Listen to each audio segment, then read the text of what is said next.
Hello everyone, शुभ दोपहर, good afternoon, welcome back to my channel. Good afternoon इसलिए बोल रहा हूँ क्योंकि अभी बज रहे हैं 12 बज चुके हैं। जैसे मैंने कल अपने ब्लॉग में बताया था कि मैं रनिंग के लिए नहीं जा पाऊँगा क्योंकि मुझे शॉप पे पहुँचना है। पहले तो मैं लंच करने जाऊँगा बाहर और फिर मुझे शॉप पे जाना है। फिर मैं वापस घर भी आऊँगा, मुझे 1-2 काम भी है और उसके बाद मुझे जो रास्ता है वो चेक करने जाना है कि वो काम हुआ है कि नहीं। एक्चुअली 3-4 ब्लॉग पहले मैंने बताया था कि जो मैंने बीएमसी में कंप्लेंट किया है रोड के बारे में, उसमें बहुत खड्डे हो चुके हैं, तो वो मैं अब तक चेक करने नहीं गया हूँ। मैंने उनको एक ही बार कॉल किया था, उन्होंने बोला काम हो जाएगा, लेकिन जब मैं नेक्स्ट डे गया था तो काम हुआ नहीं था। तो फिर आज मुझे टाइम मिलेगा तो मैं पक्का जाऊँगा, पीछे चेक करके आऊँगा। अगर उन्होंने काम नहीं किया है तो मुझे कॉल करना पड़ेगा क्योंकि मैंने कंप्लेंट किया था 10 तारीख को और आज है 17 तारीख, सॉरी आज है 16 तारीख, 6 दिन हो चुका है। तो कल एक दिन और वेट करूँगा। अगर काम नहीं होता है तो फिर मैं एक और रिमाइंडर उनको दे दूँगा कि आप उन्हें प्लीज़ रिमाइंड कर दीजिए कि काम जल्दी कर देंगे। काम तो हो जाएगा 100%, सेकंड रिमाइंडर या थर्ड रिमाइंडर में काम हो ही जाता है। कभी कभी मन करता है कि उनको फ़ोन करके बोल दूँ कि मुंबई में जितने रास्ते खुदे पड़े वो सब भर दो, जितने भी खड्डे हैं सब भर दो, लेकिन टेक्निकली वो पॉसिबल नहीं है क्योंकि क्या अलग अलग डिपार्टमेंट्स है उनके, तो अलग अलग डिपार्टमेंट में कंप्लेंट जाता है, फिर हमें प्रॉपर एड्रेस देना पड़ता है कि वो एक्चुअली कहाँ पे है। तो मैं आपको बता दूंगा कि मैंने किस नंबर पे कॉल किया था कि आप कंप्लेंट कर सकते हो। अगर आप भी कंप्लेंट करना चाहो तो मैं आपसे वो नंबर शेयर कर दूंगा। मैंने वो बीएमसी कंप्लेंट नंबर के नाम से सेव करके रखा है, तो नंबर है 1916। तो सबसे पहली बात, ये सिर्फ मुंबई के लिए है और मुंबई में जो बीएमसी का ऑफिस रहेगा, एक्चुअली वो बीएमसी का ऑफिस में आई थिंक वो कनेक्टेड है क्योंकि मैं जब फ़ोन किया था तो वो बोलते कि हम डिज़ास्टर मैनेजमेंट से, फुटपाथ जो रहता है वो ख़राब हो चुका हो और भी आई थिंक जो गटर का लाइन रहता है वो अगर ओवरफ्लो हो रहा है, कचरा बाहर कहीं पड़ा हुआ है तो वो सब साफ़ करके जाएंगे। वो सारा आपका जो क्लीन अप रहेगा, रोड जो भी बीएमसी के अंडर आती तो वो सारा काम वो लोग कर देंगे। तो मैंने 1916 पे मैं कॉल करता हूँ, उसको सेव ही करके रखा है मैंने। तो जब भी खड्डे का जो प्रॉब्लम होता है या फुटपाथ का प्रॉब्लम होता है तो वो मैं यहीं पे कंप्लेंट कर देता हूँ। और ये नंबर सिर्फ आई थिंक मुंबई के लिए, नवी मुंबई या फिर आउट ऑफ मुंबई के लिए दूसरे नंबर हो सकते हैं, मुझे उसके बारे में कोई आइडिया नहीं। अगर आपको वो नंबर चाहिए तो आपको गूगल करना पड़ेगा क्योंकि मुझे भी गूगल से ही मिला था। तो ये मैं 2 साल से रखा, आई थिंक 2 या 3 साल हो गया, तो मैंने तभी नंबर निकाला था और तभी से मैं कुछ भी काम रहता है तो मैं इन्हें फ़ोन कर देता हूँ। तो अगेन मैं यही चीज़ बताऊँगा कि ये नंबर सिर्फ मुंबई के लिए, मुंबई के बाहर मुझे कोई आइडिया नहीं क्या नंबर रहेंगे, तो वो आपको गूगल से मिल जाएंगे। तो अभी फ़िलहाल मैं लंच करने जाता हूँ। ये ब्रिज का काम चालू है, आई थिंक अगले 1 साल में हो जाना चाहिए कंप्लीट पूरा। ये देख रहे हो कलर निकलना स्टार्ट हो गया। ये 4 महीने पहले काम कर रहा है, पूरे घर का रिनोवेशन कराया था। सितंबर में स्टार्ट किया था, अक्टूबर एंड में ख़त्म हुआ था और अभी सिर्फ 4 ही महीने हुए और अभी से इसका कलर निकलना स्टार्ट हो गया। तो मैंने एक्चुअली डैडी को बताया था कि देखो ये ऐसे प्रॉब्लम हुआ है। तो एक्चुअली में क्या था, जब घर का रिनोवेशन का काम चालू था ना, तो हम लोग ने चेक किया था तो ऊपर पूरा ऐसे भीगा हुआ था, मतलब ऐसे लगता है कि पानी ऊपर से जा रहा है। तो वो उतना ही पार्ट था, तो हमें लगा कि ऊपर का जो घर है ना, तो उनके ड्रेनेज पाइप में कुछ प्रॉब्लम रहेगा जिसकी वजह से पानी लीक हो रहा है या कुछ भी है। तो मुझे पक्का पता है कि वहाँ पे लीकेज का प्रॉब्लम था, लेकिन जब हम लोग ने प्लम्बर को बुलाया तो वो एक्चुअली प्रॉब्लम ढूंढ ही नहीं पा रहा था कि क्या प्रॉब्लम है, कहाँ से लीकेज हो रहा है, क्या हो रहा है। तो हम लोग ने चेक भी किया, तो हम लोग 2 महीना ऊपर भी रहे थे। जब यहाँ पे रिनोवेशन का काम चालू था तभी मैं 2 महीना ऊपर ही रहा था, तो वहाँ पे भी चेक किया तो कुछ मिला नहीं हमको। जैसे जैसे ये कलर निकलता जा रहा है पूरा, जैसे आप ये देख रहे हो, ये पूरा आगे तक ये देखो, ये पूरा निकलता जाएगा और धीरे धीरे कैसे यहाँ से स्टार्ट होगा फिर ऊपर से निकलना स्टार्ट हो जाएगा। हम लोग यहाँ 2010 में रहने आए थे और उसके बाद 2025 में हमारा रिनोवेशन का काम हुआ, तो तभी एक बार हुआ था 2010 में और फिर सीधा 15 साल बाद हुआ। मैं नहीं चाहता हूँ कि वापस 1 साल में और भी कुछ ज़्यादा ख़राब हो जाए और हमें वापस काम कराना पड़े। कम से कम 5 से 7 साल तो चलना ही चाहिए।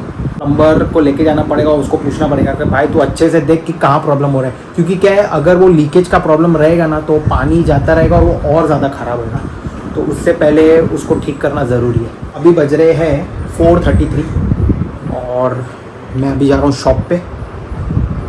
आज एक्चुअली डैडी को मार्केट जाना है, तो मुझे बोला तू आ जा जल्दी, तो मैं मार्केट चला हूँ, क्योंकि क्या थोड़ा जो माल चाहिए वो अभी भी आया नहीं है। तो अभी भी पापा जा रहे हैं व्यापारी के पास कि कुछ मिल जाए और अच्छा सा। आज हमको लेट हो गया फटकी मारने के लिए। अभी बज रहा है 6:10। 6 बजे से पहले ही मार लेते थे, लेकिन ठीक है काम चालू था अभी।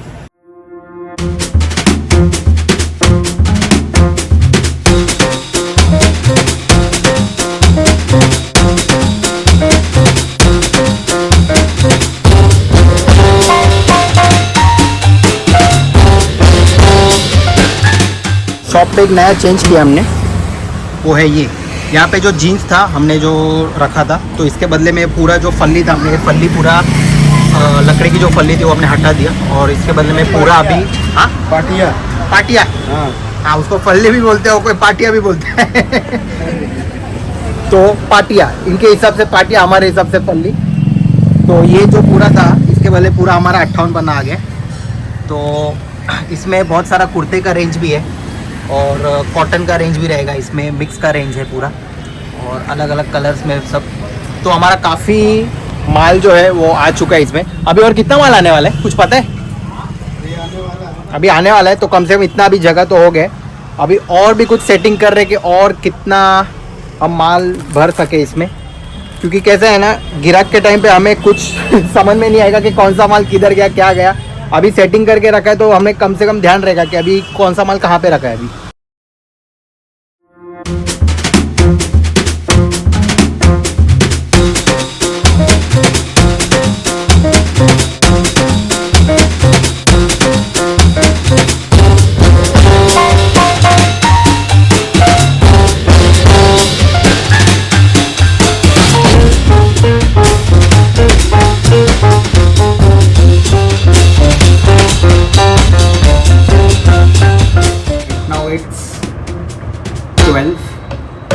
और आज दोपहर में एक आदमी हमसे मिलने आए थे।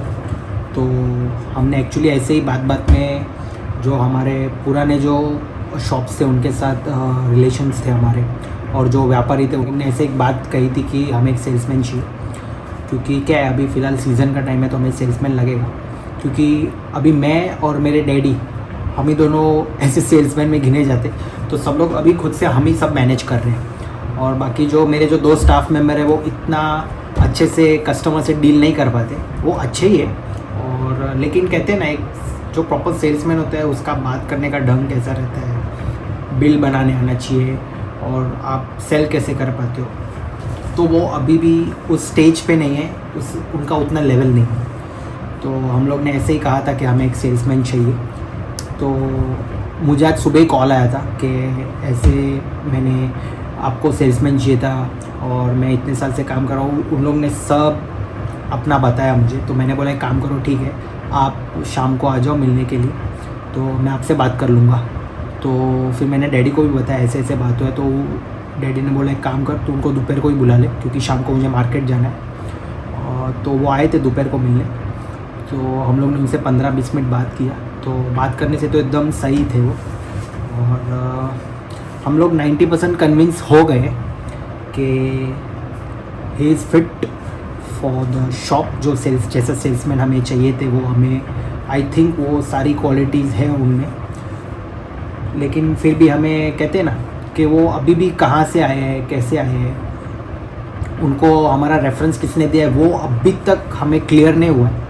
तो उन्होंने हमें बताया था कि मैं इस शॉप में जो एक सेल्समैन थे उनके थ्रू आया हूँ, लेकिन उस सेल्समैन को हम नहीं जानते कि वो कौन है। तो अभी भी हम थोड़ा सा सोच रहे हैं कि ये कौन है, कहाँ से आए।